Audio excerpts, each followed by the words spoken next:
ህፃናት እዚ ናይ ምንታይ ምልክት እዩ?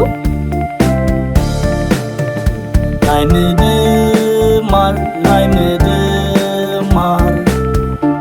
ሓደ ተደመሮ ሓደ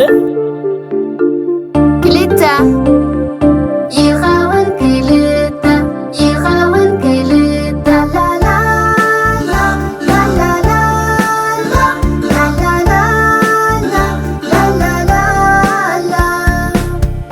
ህፃናት ክልተ ተደመሮ ሓደ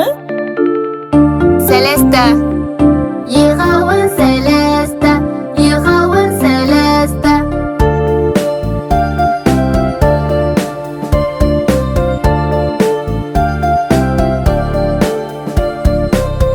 ህፃናት ሰለስተ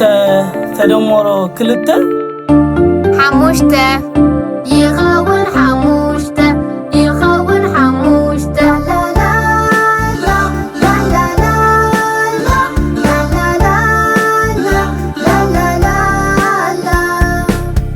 ህፃናት ኣርባዕተ ተደመሮ ሓደ ሓሙሽተ ይኸውን ሓሙሽተ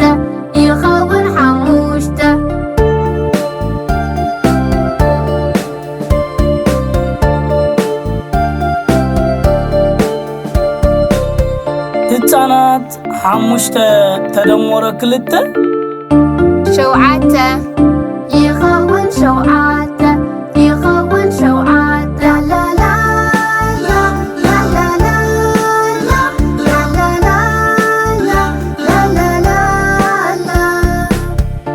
ህፃናት ኣርባዕተ ተደመሮ ሓሙሽተ ትሽዓተ ይኸውን ትሽዓተ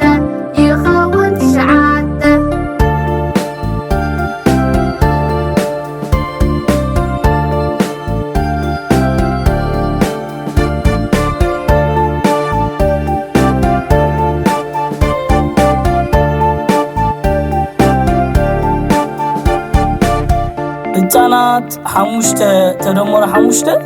ዓሰርተ ይኸውን ዓሰርተ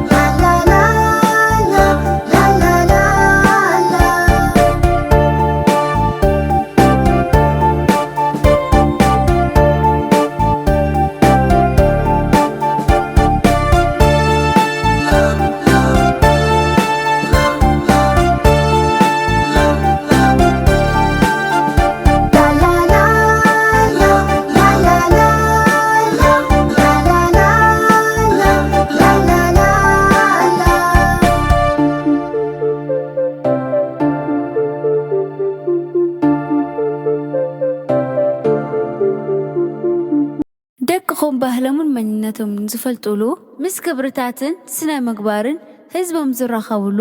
መሃርን ኣዘናግዕን ዘመናዊ መደብ ክትረኽቡ ብጽሑና ናብ በለስ ቡቡ ሼር ላይክ ሰብስክራይብ ብምግባር ቤተሰብ በለስ ቡቡ ክትኾኑ ብኽብሪ ንዕድም።